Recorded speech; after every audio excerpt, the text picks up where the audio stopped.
Rachel was already halfway through her nighttime routine when she turned the TV on, just for background noise. She wasn't paying attention. Not until his face appeared on the local news, standing beside a battered, paint-chipped food truck. She almost laughed. Marcus. Of course he'd end up on television like this. Broke, desperate, probably begging the city for sympathy. But then the anchor's voice cut through the room, clear and certain. The man on screen had just become the owner of the fastest-growing restaurant chain in the state. Rachel went completely still. To understand how Marcus Hale ended up on that television screen, you have to go back to the version of him that most people never bothered to look at twice. He wasn't the kind of man who took up space in a room. He didn't have the loud confidence of someone who expected things to go his way. He was steady quiet, the type who showed up early and left late, and never made a point of letting anyone know. For years, he ran the back kitchen of a mid-sized restaurant called Carver's Grill, not as the head chef, but as the kitchen manager, the person who kept everything moving without ever getting credit for it. He knew every supplier's schedule, every line cook's bad habit, every shortcut that would ruin a dish, and every one that wouldn't. The place ran because of him, and almost no one who ate there ever knew his name. His marriage to Rachel had lasted 7 years. From the outside, it probably looked like a reasonable life, a house in a quiet neighborhood, 2 incomes, a routine that held. But somewhere along the way, the distance between them stopped being temporary. Rachel was ambitious in a way that made Marcus feel like a placeholder. She moved through the world with a sharp, forward-leaning energy, always angling toward the next thing, always measuring. Marcus cooked. Marcus fixed things. Marcus stayed. And eventually staying wasn't enough. When Rachel filed for divorce, Marcus didn't fight it the way he probably should have. He didn't have the money for a skilled attorney. And more than that, he didn't have the stomach for a prolonged war. He signed what he was told to sign. The house went to Rachel. The car went to Rachel. The savings account, built from years of double shifts and skipped vacations, was divided in a way that left Marcus with just enough to feel the loss, but not enough to start over clean. He walked out of the courthouse with a duffel bag and a number in his head, the total of what remained after everything was settled. It wasn't a number that inspired confidence. He moved into a room in a shared apartment on the east side of the city. The room was small enough that he could touch both walls if he stretched his arms. There was a window that faced the side of another building, and the radiator clicked all night in winter. Marcus paid his rent on time every month and told himself it was temporary. He worked delivery shifts in the evenings, picking up orders from restaurants that probably used to be competitors of Carver's Grill, hauling bags of food to apartment buildings and handing them to people who barely looked at him. During the day, he picked up prep work at a breakfast diner, 2 neighborhoods over, chopping vegetables, breaking down boxes, doing whatever needed to be done before the morning rush. He was good at both jobs. Neither one was going anywhere. There were nights when he sat at the small desk in his room and tried to think clearly about what came next. He had skills. He had more than a decade of kitchen experience. He knew food in a way that most people who cooked for a living didn't, not just technique, but instinct. He knew what made people want to come back. But knowing something and being able to do something about it were 2 different problems, and right now, the gap between them felt permanent. Still, he held on to a belief that felt almost stubborn by that point, that hard work eventually mattered. That if he kept moving, kept showing up, something would shift. He couldn't have told you where that belief came from. He just hadn't found a reason strong enough to let it go. Then Carver's Grill closed. It wasn't a surprise, not entirely. The owner had been borrowing against the business for 2 years, and the suppliers were getting slower and slower to deliver because the invoices weren't being paid on time. Marcus had seen the signs. But seeing them coming didn't make it any easier when the owner called him on a Tuesday morning and told him not to bother coming in. The restaurant was done. The doors were locked. Whatever Marcus had saved from the kitchen manager salary, a few $100s spread across 2 bank accounts, was now the whole of his financial world. He counted it twice. $300. That was what he had. He spent the first day after the firing in his room, sitting on the edge of the bed, running numbers in his head that never added up to anything useful. He could stretch $300 for maybe 3 weeks. If he was careful, rent was already overdue. The delivery job had dried up after his hours got cut the previous month, and the diner wasn't going to take him back full-time on short notice. He had a phone, a change of clothes, and a set of kitchen knives he'd bought years ago and carried everywhere. Nothing else that counted for much. On the second day, he walked. He didn't have a destination. He just needed to move to do something with his body, while his mind sorted through the mess. He ended up in a part of the city he didn't usually pass, through a stretch of commercial blocks near an auto repair garage, the kind of neighborhood that had been halfway through a renovation for about a decade and never quite finished. That was where he saw the truck. It was parked behind the garage, half hidden behind a chain-link fence. A food truck, or what used to be one, an older model, maybe 15 years old, with a serving window on the side that had been bolted shut, and paint so faded that the original color was hard to determine. One of the back tires was flat. The exhaust vent on the roof was bent sideways. Someone had written the word "dead" in marker on the rear bumper, which Marcus thought was either honest or funny, maybe both. He stood looking at it for a while. The garage owner came out to see what he was looking at. His name was Terry, a heavy-set man in his 50s, with grease permanently embedded under his fingernails. Terry told Marcus the truck had been left there by a catering company that went under about 2 years ago and never came back to claim it. He'd been meaning to have it towed to a scrapyard but kept putting it off. If someone wanted it, he'd take $300 just to get it off his property. Marcus knew what $300 meant. It was everything. Spending it on a broken-down truck with a flat tire and a dead engine was not a rational decision. There was no argument he could make to himself that added up to a good idea. And yet he stood there, looking at that truck, for a long time, thinking about the delivery shifts that were going nowhere, and the prep job that had disappeared, and the room with the 2 walls he could touch from the center. He thought about Rachel signing documents with a pen that cost more than his weekly grocery budget. He thought about what it felt like to build something for 7 years and walk away with a duffel bag. He asked Terry if he could look inside. The interior was rough. The grill was coated in old grease that had hardened into a dark crust. One of the burner knobs was missing. The refrigeration unit in the back made a sound when Marcus pressed the power switch that suggested it hadn't worked in some time. The floor had a soft spot near the back corner that gave slightly under his weight. It was objectively a disaster. But the bones were there. The layout was right. The ventilation hood was intact. The serving window could be unbolted and functional again with the right tools. Marcus had spent a decade in kitchens. He knew what could be saved and what couldn't. This could be saved. It would take work and time and more money than he currently had, but the structure was sound. He told Terry he'd take it. Terry looked at him the way people look at someone who has just said something they're not sure they heard correctly. He asked Marcus if he understood that the truck didn't run, that the refrigeration was shot, that the tires needed replacing. Marcus said he understood.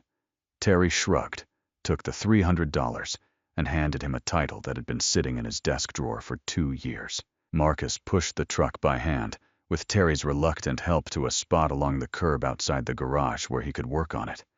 He had no tools beyond what he could borrow from Terry's garage, and no money left. What he had was time knowledge, and the particular kind of focus that comes when there is genuinely nothing left to fall back on. He cleaned the grill that first night until his arms ached, scraping years of buildup off the cooking surface by hand. He found a guy 3 blocks over who sold used auto parts and negotiated a payment plan for a replacement battery and a used alternator. He borrowed a tire iron and fixed the flat with a spare he found behind the garage. Every problem he hit, he found a way around it that cost as little as possible. It was slow, it was unglamorous, and it was, for the first time in a long while, entirely his. The people who knew him, a handful of former co-workers, the couple he rented from, thought it was a bad idea. Not meanly, mostly just honestly.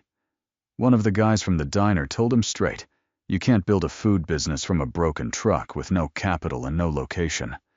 Marcus didn't argue. He just kept working. Rachel heard about it through someone the way small city gossip always finds a way. A mutual acquaintance mentioned that Marcus was fixing up some old truck parked near a garage on the east side. She didn't seek out the information, but when it reached her, she filed it away with a kind of tired certainty. She had expected him to land somewhere like this, a man who spent his best years managing other people's kitchens, and then lost everything in a divorce he didn't even have the energy to fight. Of course, he ended up trying to make something out of scrap metal. It confirmed what she'd believed for years, that Marcus was someone who tried hard and arrived nowhere. The truck was just the latest version of that story. Marcus didn't know what Rachel thought. He wasn't thinking about Rachel. He was thinking about the burner that kept cutting out, and the permit office downtown that had a line around the block every morning. He was thinking about whether the refrigeration unit could be fixed, or whether he needed to replace it entirely, and whether he could get it open by the end of the month. He was thinking about the menu, not something elaborate, not something that tried too hard, but something honest. Food he actually believed in. He had an idea for a burger that he'd been turning over in his head for years, something with a specific balance of acid and fat and texture that he'd never been able to put on a menu at Carver's because the owner wanted safe, predictable, middle-of-the-road comfort food. Now there was no owner. There was only him. He worked on the truck every day for 3 weeks. By the end of it, the engine turned over on the first try. The grill held heat evenly. The serving window opened and closed without catching. The refrigeration unit ran cold and steady. He painted the exterior himself a flat charcoal gray, nothing flashy because he ran out of paint halfway through and couldn't afford more. It wasn't beautiful, but it worked. He stood back and looked at it. The night before, he planned to open for the first time. It was late, and the street was quiet, and the truck sat under a single streetlight, looking like exactly what it was, a patched-together second-hand, almost there thing that had no business existing. Marcus looked at it for a long time. He had $300 once, and now he had $0. He had a truck that technically ran a menu he believed in, and no guarantee that a single person would stop to buy anything from him. He had been wrong about things before. He had trusted the wrong situations, stayed too long in the wrong places, and ended up with less than he started.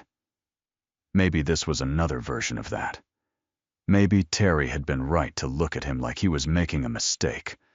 But the grill was clean, the burners were lit, and in the morning he was going to find out.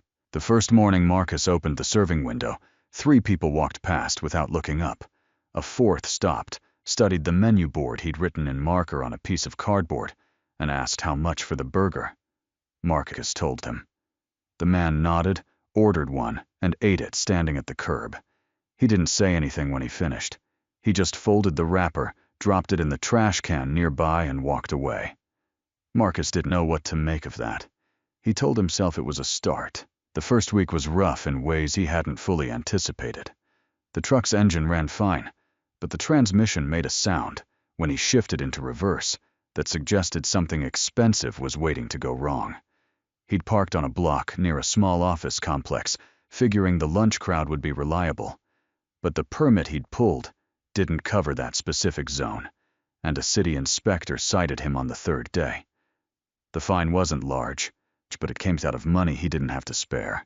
He had to move the truck to a different location, one with less foot traffic, and start over building whatever thin recognition he'd managed to create in those first few days. He fixed the permit issue, pulled the right paperwork, and paid the fine in 2 installments. It cost him a week of momentum and a significant portion of the cash he'd made so far. The mechanical problems came in waves. The grill's igniter started misfiring, which meant he had to light the burners manually every morning with a long match, which wasn't dangerous so much as time-consuming and annoying. The refrigeration unit, which had seemed reliable after his repairs, began cycling off during the hottest part of the afternoon.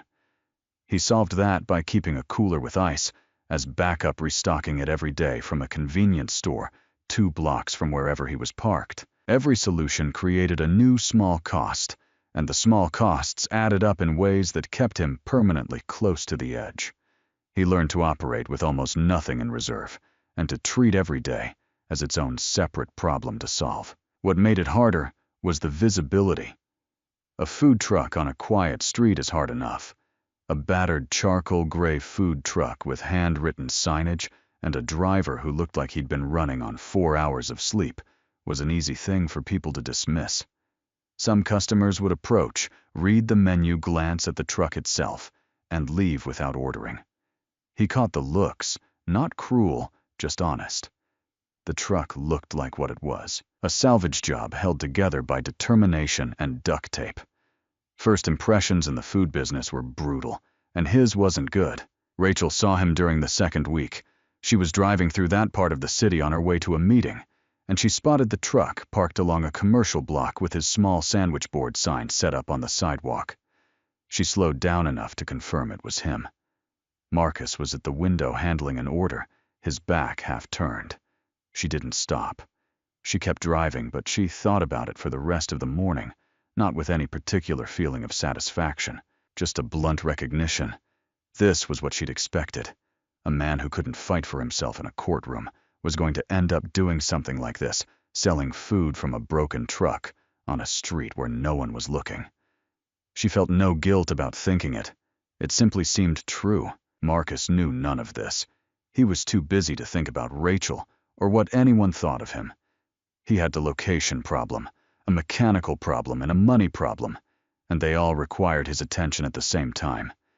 He moved the truck every few days, trying different blocks, different times of day, mapping foot traffic in his head. He started getting up before 5 in the morning to do prep work in the truck before the neighborhood woke up, and he stayed out until the evening crowd thinned. He was exhausted in a way that was different from the tiredness of working double shifts at Carver's. That had been physical. This was everything at once, body-mind, and something he didn't have a clean word for, the part of a person that keeps score of how things are going and reports back at 3 in the morning. The video happened on a Thursday evening in his 4th week. Marcus had been parked near the edge of a park, trying to catch the dinner crowd from a nearby apartment complex. Business had been slow. He'd sold maybe a dozen burgers over the course of 3 hours. With about 30 minutes until he planned to close up, a small group of people approached the window. Among them was a man he recognized as someone he'd seen sleeping rough near that part of the park, older, in a heavy coat despite the weather, carrying a paper bag. Marcus had 2 burgers left on the grill, already made, nothing to do with them, but wrapped them up for the trash. He gave them away. He didn't make a production of it. He wrapped the burgers, handed them through the window, and asked if the man wanted anything to drink. He had 2 bottles of water left over from the day's stock. He gave those away, too. He wasn't performing generosity, he just didn't want the food to go to waste, and didn't see a reason to let it. A woman standing a few feet away had her phone out and had been recording something on the street. She caught the exchange without intending to make anything of it. She posted the short clip that night with a brief caption about watching a food truck owner give away his last burgers to someone who needed them, and about how good those burgers apparently smelled. By Friday morning, the clip had been shared several thousand times. By Saturday, it had reached a level of circulation that brought people specifically to find the truck. They came not just out of curiosity, but because something in the video had hit the right nerve. There was no performance in it, no awareness of the camera, just a man handing food through a window without making the other person feel small for receiving it. People responded to that. And then they tasted the burger. The burger was the thing Marcus had been building in his head for years, a specific combination that he'd never been able to put on anyone else's menu.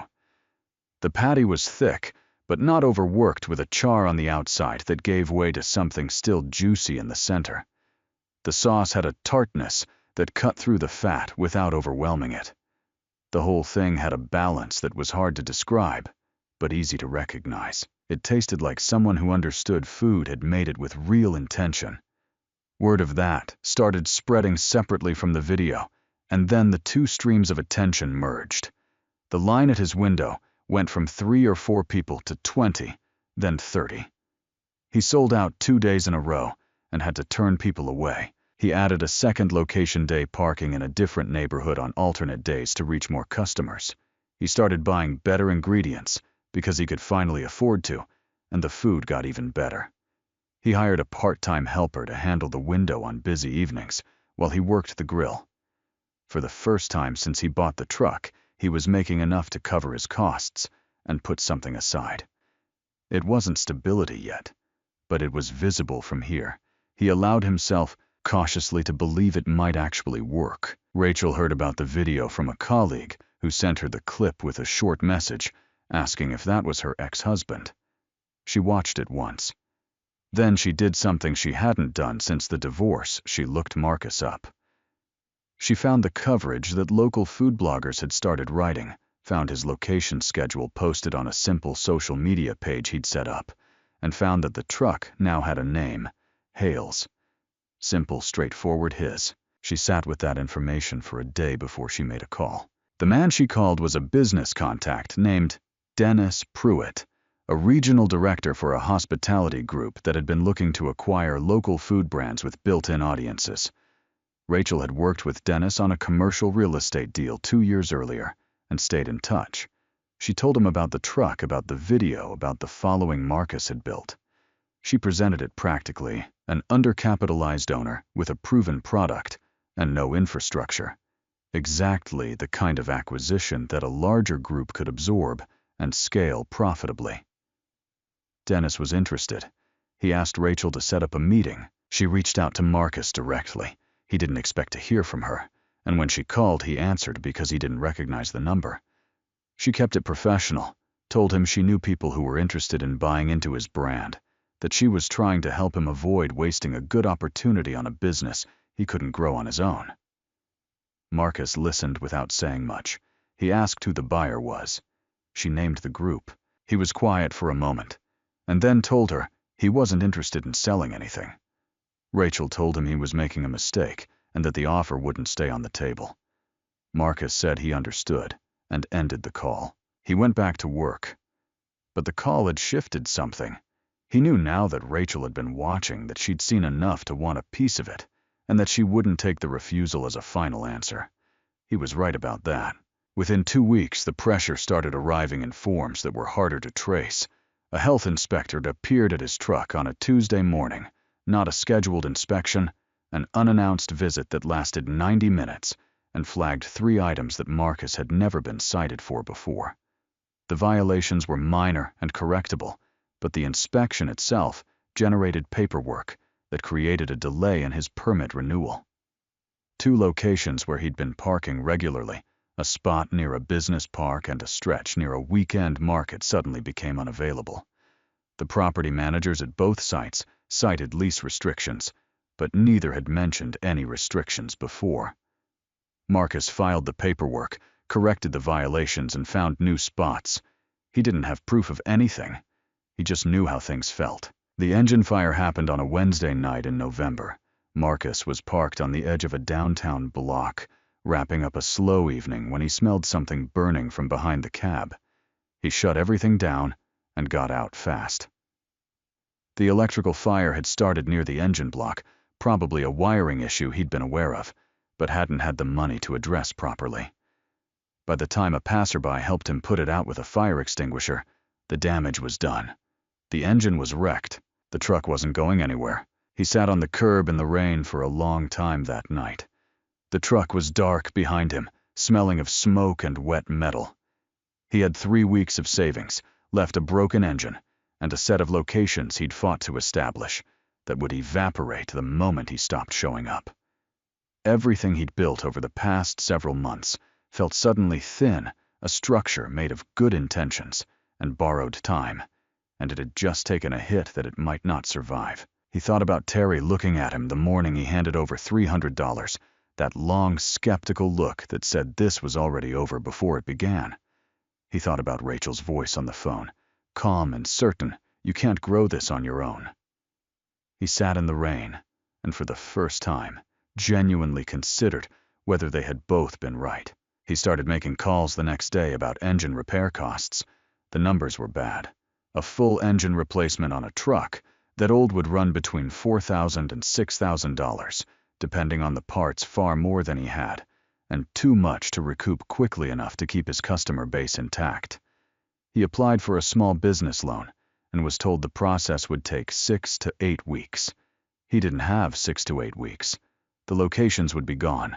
The momentum from the video had slowed anyway, and without consistent presence, whatever recognition he'd built would fade. He knew how quickly food audiences moved on. You had to be there. Every day you weren't, someone else was. A former colleague told him about the Westfield Food Festival, a large annual event held downtown, one of the biggest food gatherings in the region, drawing tens of thousands of attendees over a single weekend. Vendors who performed well there routinely used it as a launching point. It was exactly the kind of concentrated exposure that could reset everything for Marcus one weekend, that could generate enough revenue and attention to justify a real loan application, attract a legitimate investor, and give him the runway he needed. Registration was already closed, but there was a wait list for vendors who could demonstrate they had a following. Marcus applied, immediately submitted his social media numbers, the press coverage, everything he had. 3 days later, he got a confirmation email. He was in. He took the last of his savings and put it toward getting the engine repaired. Not perfectly, but well enough to run. He had one shot left, and it was 2 weeks away. The email arrived 2 days before the festival. It came from the event organizer's office, formal and brief, stating that his vendor registration had been flagged for review due to outstanding permit discrepancies on file with the city, and that his spot had been reassigned pending resolution. There was a contact number at the bottom. Marcus called it 4 times over the course of that afternoon. The first 3 times, no one answered. The 4th time, a woman picked up, read from what sounded like a prepared statement, and told him the decision had been made at the administrative level and was not subject to appeal before the event date. He asked what specific permit discrepancies were on file. She told him she didn't have that information available. He thanked her and ended the call. He drove to the city permit office the next morning and waited in line for 2 hours. When he finally reached the counter, the clerk pulled up his file and told him that the discrepancies cited were related to the violations from the health inspection 2 months earlier, the same violations he had already corrected and documented and submitted paperwork on. Those corrections were in the system. The file should have been closed. The clerk couldn't explain why it hadn't been. She offered to submit a correction request, which would be processed in 5 to 7 business days. The festival was in 48 hours. Marcus stood at the counter for a moment, looked at the clerk, thanked her, and walked back out into the street. He sat in the truck in the permit office parking lot for a long time. The engine idled unevenly. The repair had been adequate, but not complete, and he could feel the slight roughness every time it turned over. He had put his last savings into that repair. He had no festival spot, no backup plan, and nowhere left to appeal. He thought about calling someone, but there was no one to call. There was no attorney, no business partner, no one whose job it was to help him navigate this. He was, as he had been from the beginning, entirely alone in this. He thought about selling the truck. It was the rational move. A working food truck, even a damaged and repaired one, had resale value, probably not much, but enough to cover his rent for a few months, while he figured out what came next. He could go back to kitchen work. He still had his skills, still had his experience. Someone would hire him. He could work someone else's line, manage someone else's kitchen, build someone else's reputation for a salary that would keep him housed and fed. It was a reasonable life. It was the life he'd had before, more or less, and he'd survived it. There was no shame in going back to it. But he stayed in the parking lot, engine running, and didn't drive to any buyer. Instead, he found himself thinking about the morning he'd handed Terry $300 for a truck that most people would have paid to have removed. He thought about the first night he'd cleaned the grill alone, scraping years of build-up off by hand in a cold garage. He thought about the permit citation, the engine fire, the rain, the location managers who'd suddenly discovered restrictions they'd never mentioned before. He thought about Rachel's voice on the phone, even, and certain, telling him the offer wouldn't stay on the table, as though the best thing Marcus could hope for was to let someone else absorb what he'd built before it collapsed on its own. He thought about all of it, and then he thought about what it would mean to call her right. He thought about what it would mean to get back on the road tomorrow and keep working, not to prove something to Rachel, not to prove something to anyone who had looked at him the wrong way, but simply because he had built something real and it was worth keeping. That was the thing that had gotten lost somewhere in the past few months. He'd started measuring his own effort against Rachel's expectations, against the skeptics, against the people who'd looked at the truck and walked away. He'd been fighting to prove them wrong, but the food was never about them. The burger he'd built in his head for years, the one he finally got to make on his own terms, that existed before Rachel said anything, before the divorce, before all of it. It was his, and letting it die in a parking lot because someone pulled the right administrative lever was not something he was willing to do. He put the truck in drive and headed toward the festival grounds. The Westfield Food Festival occupied 6 city blocks in the downtown core. By the time Marcus arrived, the vendor area inside the perimeter was already sealed off, barriers up, event staff at every entry point. No unauthorized vehicles allowed past the checkpoint. He drove the perimeter slowly, looking at the layout. The inside of the festival was packed.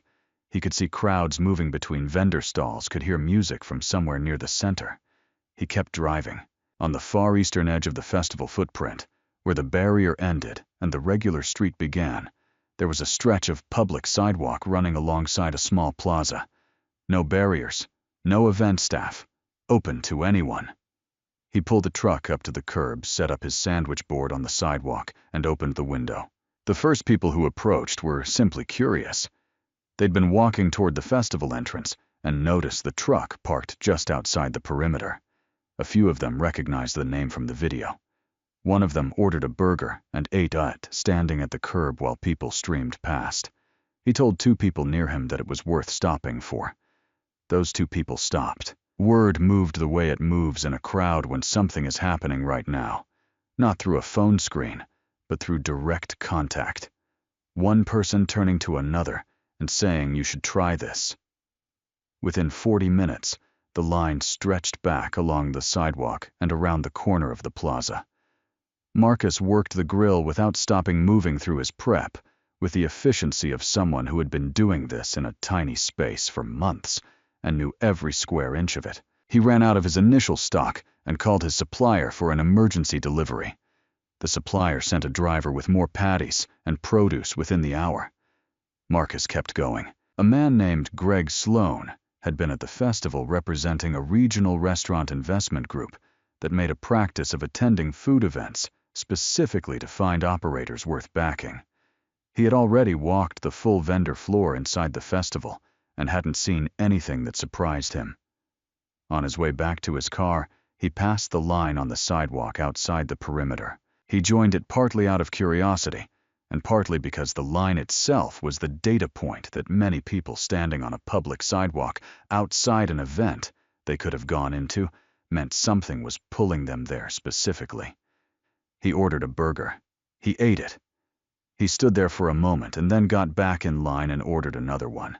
Then he asked the man at the window if he had a business card. Marcus didn't have a business card.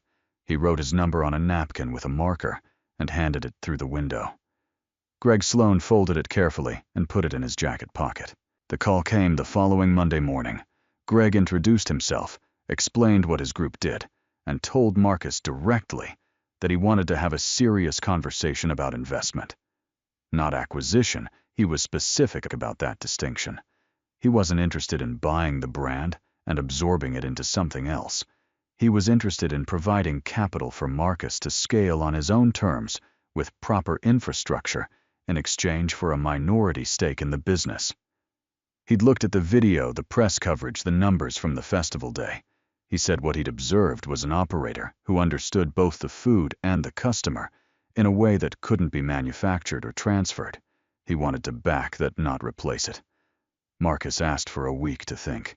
Greg said that was fine and gave him his office number. Marcus spent that week doing something he hadn't allowed himself to do since the day he bought the truck. He thought about what he actually wanted. Not what was survivable, not what was realistic given his situation, but what he was actually trying to build. He wrote it out on a notepad in his room. Not a business plan, just a list of principles. The food would not change. The sourcing would not be compromised to cut costs. Every location would have the same standard as the truck. Not better looking, but lazier in the kitchen. The truck itself would stay. He didn't have a clean reason for that last point, but it felt important in a way he didn't want to argue himself out of. He called Greg back at the end of the week and said he was interested. He had conditions. Greg told him to bring them to the meeting. The meeting took 3 hours. Marcus came with his notepad and his numbers, and the clear, unhurried manner of someone who had already decided what he would and wouldn't accept. Greg brought a lawyer and a term sheet. They went through it line by line. Marcus pushed back on 2 clauses, one related to menu approval rights, one related to the timeline for opening the first permanent location. Greg accepted both changes without much negotiation. When Marcus walked out of that office, he had a signed agreement and a capital commitment large enough to open 3 locations within 18 months. The first permanent Hales opened 8 months later in a converted retail space downtown. The second followed 4 months after that in a neighborhood on the north side of the city. The third was under construction by the end of the first year. Each location kept the same menu, the same sourcing standards, the same quality Marcus had maintained in the truck. The food press covered the expansion. A regional television segment ran a short piece on the story, the $300, the broken truck, the festival sidewalk. That segment got picked up by a national food media outlet, and then by a broader news wire. The name Hales stopped being a local thing and started being a story that traveled. Marcus gave interviews carefully without embellishment, describing what had happened in plain terms. He didn't make it dramatic. He just told the truth, and the truth turned out to be dramatic enough on its own. He kept the truck. It sat in the parking lot behind the first permanent location, no longer operational, but cleaned up and preserved the charcoal gray paint, touched up the serving window polished. Some of the staff who came to work for the company knew the story behind it. Some didn't. Marcus didn't make a point of explaining it to everyone. It was enough that it was there. 2 years after the festival, Marcus was invited to appear on a national program that featured entrepreneurs who had built businesses from unconventional starting points. The segment was filmed over 2 days. They shot footage of the original truck of the first location on a busy lunch service of Marcus, working the grill the same way he always had. Head down, focused, no performance. The interviewer asked him at one point whether he ever thought about what it would have been like if someone had stepped in earlier, if he'd had capital from the start, instead of having to fight for every inch of it. Marcus said he'd thought about it. Then he said that he wasn't sure the business would have been the same if it had been easier to build, because the constraints had forced him to understand every part of it in a way that couldn't be taught. He said it without bitterness, as a plain observation. The interviewer moved on. The cameras kept rolling. The night the segment aired nationally, Rachel was in her apartment, getting ready for bed, when she turned the television on for background noise. She wasn't paying attention to what was on. She was moving through her routine, thinking about the next day when she heard the name. She turned toward the screen. Marcus was standing in the first Hales location, talking to the interviewer, in a way that was completely unhurried, completely at ease. Behind him, through the restaurant's large front window, there was a line of people waiting to get in. The chyron at the bottom of the screen identified him as the founder of a restaurant group, with 11 locations currently in operation and a 12th under development. Rachel watched the rest of the segment without moving. When it ended, she sat down on the edge of the couch and stayed there in the quiet of her apartment. She thought about the phone call, where she'd told him the offer wouldn't stay on the table. She thought about driving past the truck that second week and filing it away as confirmation of what she'd already decided about him. She thought about the permit paperwork and the health inspection and the festival registration, and she didn't let herself pretend she didn't know how those things had unfolded. She sat with all of it in the silence of the room. There was no version of this where she had been right about him. The man she had looked at and seen a ceiling had gone somewhere she hadn't imagined, and built something that was by any honest measure real. The truck in the parking lot behind his first location, preserved deliberate, unmistakably has told you everything about what kind of person had built this. Not someone who forgot where they started. Not someone who needed to erase the hard part to feel good about where they ended up. Someone who kept the broken thing as a reminder that the broken thing was where it began. Rachel sat alone in her apartment, the television still on, and there was nothing left for her to say about any of it.